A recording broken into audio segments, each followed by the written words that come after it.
So it's October 2024. Just wanted to make a video sort of documenting my preparation and my experience getting ready for a half Ironman, which I have signed up for in Valencia, Spain in April of 2025. And so I thought it'd be fun to sort of document my journey doing this and share it with whoever's interested. I know it's inspirational for me to watch some of these videos and see, well, if he can do it, then I can do it, and I hope to do the same. I'm 44 years old.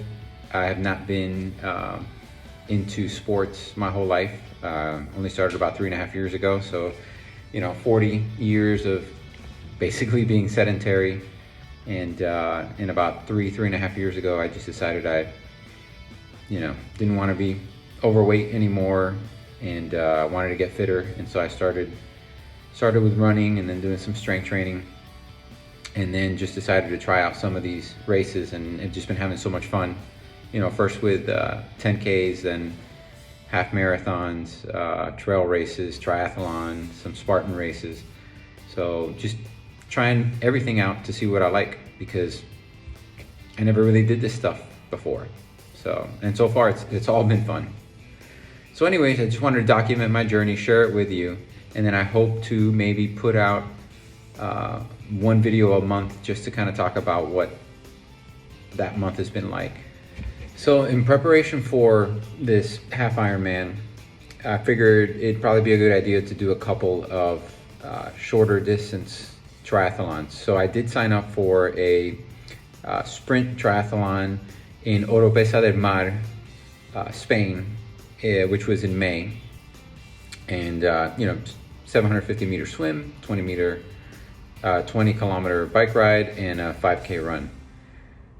That was the first one that I signed up for. And then I signed up for another one in September, also a sprint triathlon. My idea was I wanted to do a sprint first, then an Olympic distance, and then the half Ironman. But the problem was I signed up for too many races this year, and I didn't know how to handle sort of getting ready for these other races and a Olympic distance triathlon at the same time. So I decided to just do 2 sprints. I figured it'd be easier. At the end of August, I went to UTMB Mont Blanc, did the shorter race, the ETC, which is a 15 kilometer race. It's in the 20K category.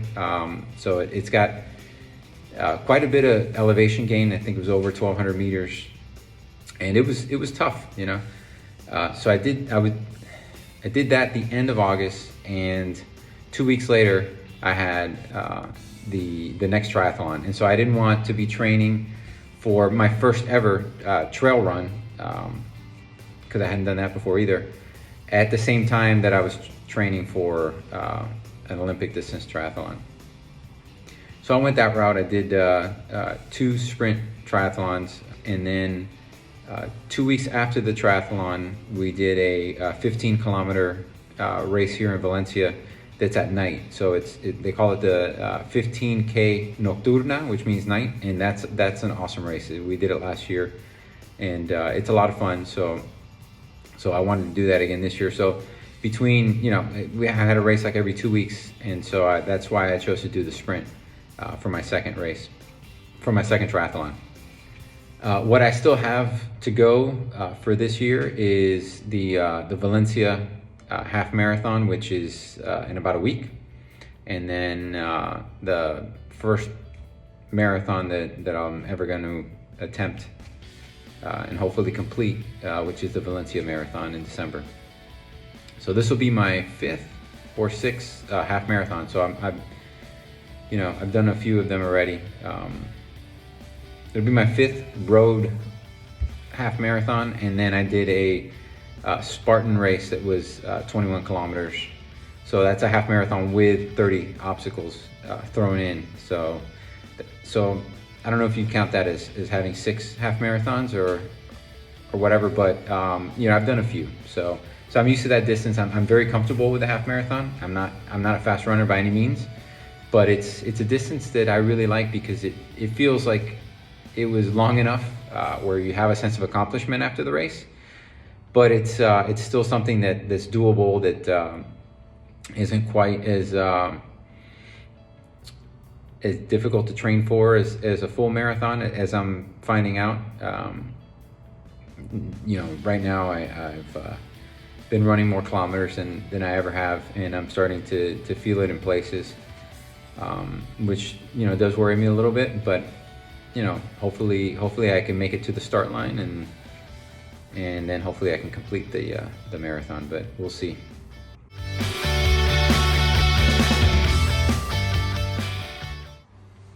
All right, so it's been a busy few months. Had a sprint triathlon, which was my second triathlon ever, and it was a lot of fun. I had a good time, much more fun than the first one I did, so that's good.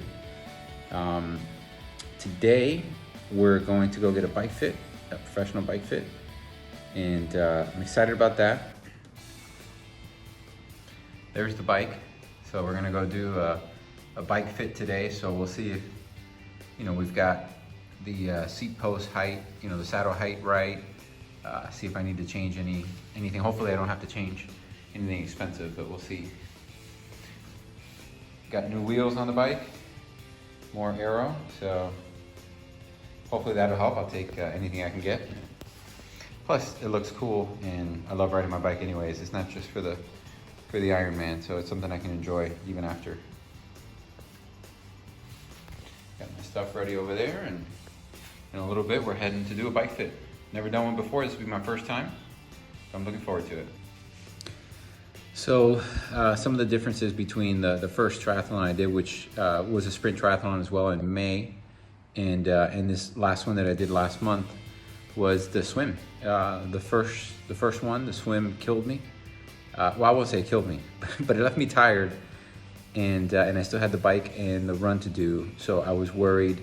I was actually thinking that day about the Ironman that I had just signed up for a week earlier, and I was thinking, crap, I just swam, it was supposed to be 750 meters. According to my watch, it was like 800, so, it could be, I didn't swim in a straight line, or the watch wasn't perfect. But either way, here I am, I just did 800, and I need to do 1,900 meters next year in April. And so I got in my head even during that race. So I jumped on the bike, was already thinking like, what the hell have I done?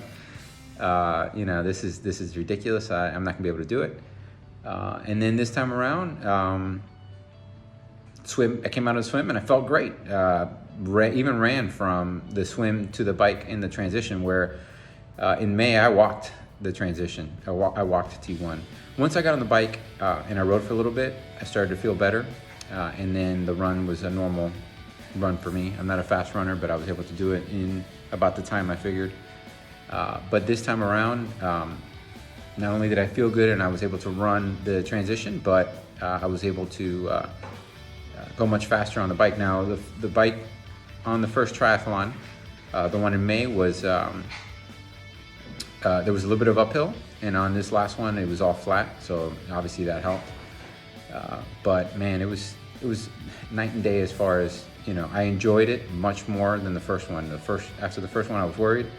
After the second one I feel pretty good now about my training. Obviously I don't feel like I can do 1,900 meters right now today, but I could see the light at the end of the tunnel. I was able to do 800 and I felt great. So with continued training, I've still got 6 months before the half Ironman. Should be good. So looking forward to it. I'm feeling much better about it now.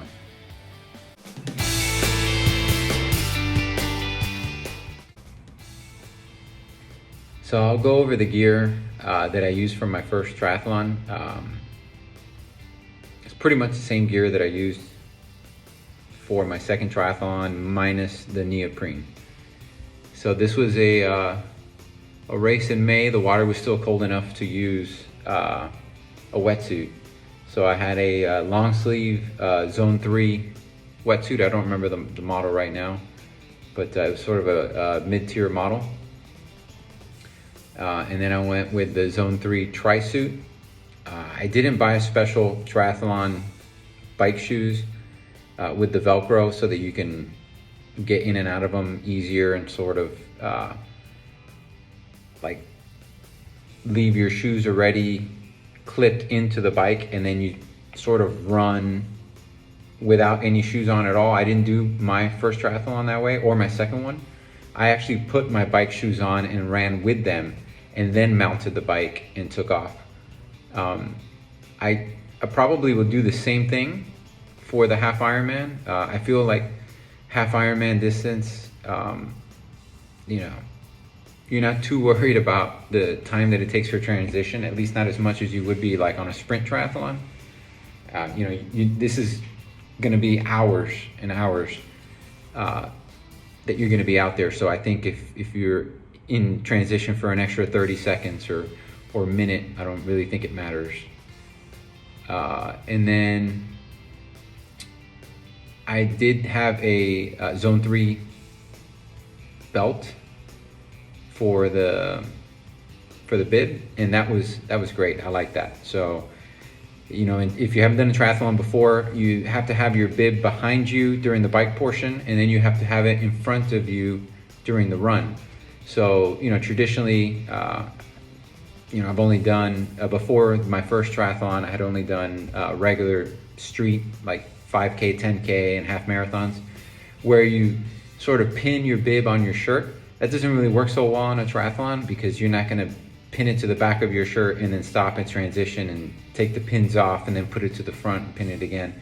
So you need to have at least a little piece of string or something that you have it on, and then you can just flip it back, you know, from the rear to the front. Or you can buy a triathlon belt for that. And, you know, they say the nice thing about the belt is it also has some loops to put gels in and stuff. And that's true, it does have loops. I tried to stick a gel in there and it was so tight I was afraid that it was gonna, you know, break the seams. So I didn't use it for that, but just, you know, it's so cheap. I think I picked it up for like $9. That it's definitely worth having the belt. Now when I do regular races, I also take my belt, you know, regular running road races. I use the belt for it just because that way, you know, you don't have to pin it on your shirt and, you know, sometimes it doesn't line up right or it's not, you know, I like this better. So I can see myself using this going forward, even, you know, for regular races as well as for triathlon. I highly recommend it. And it's not that expensive. Of course I use a hat, sunglasses. You have to have a bike helmet. And then you've got separate running shoes. I took a towel. I don't remember if everybody had a towel, but I know that when I got out of the swim, I actually took off my neoprene wetsuit, sat down on the ground, dried my feet off, and then I put my socks on and then my bike shoes.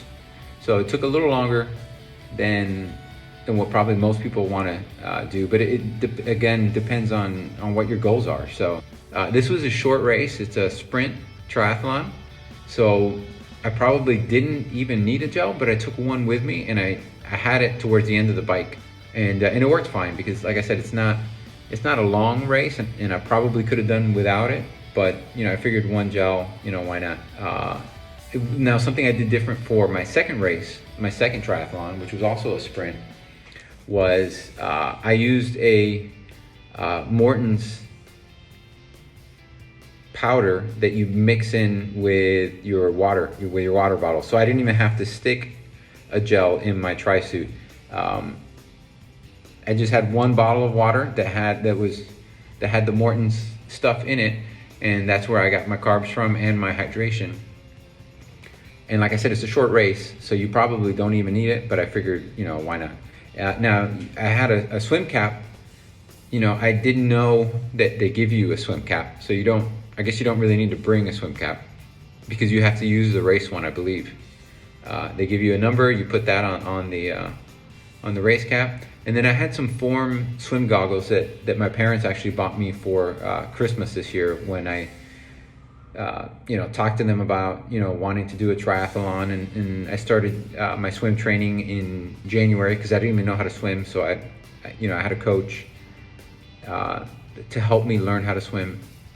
and they bought it for me, and I thought it was really cool, and I used it for my first triathlon, and I used it for a lot of the training from January to May, even into June. But then I kind of stopped using it because I really didn't like it that much. It was kind of hard to see on the side. So when you're in a pool and you're sharing the lane with somebody, the visibility is very limited with it. And I also use a Garmin watch, which can give me the plan for the day. And so I started using it less and less, and I haven't used it in months. And so I wouldn't recommend them. It is expensive. I think it's like $150 or $200, something like that. It was a Christmas gift, so I didn't pay for it, but I don't use it anymore, and I wouldn't recommend that. But the neoprene suit was great. The tri-suit was fantastic, and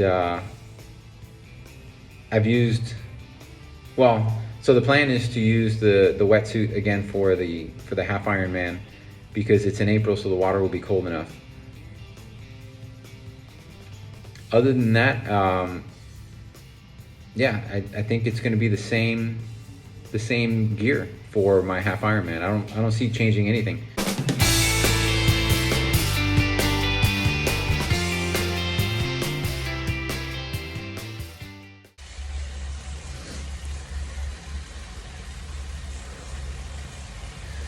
All right, 1 month out until our next race, which is UTMB ETC, 15 kilometers in the mountains in Chamonix, France.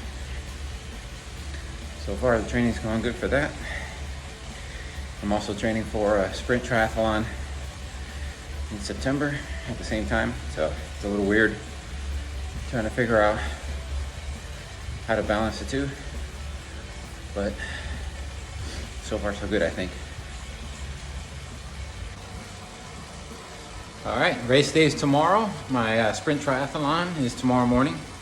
So my Garmin training plan calls for a 20-minute zone 2 ride. So the day before the race, so that's what I'm doing now. And looking forward to the race. Got all my stuff packed up. It's noon. After this, we're gonna eat lunch and head into the hotel. Looking forward to it.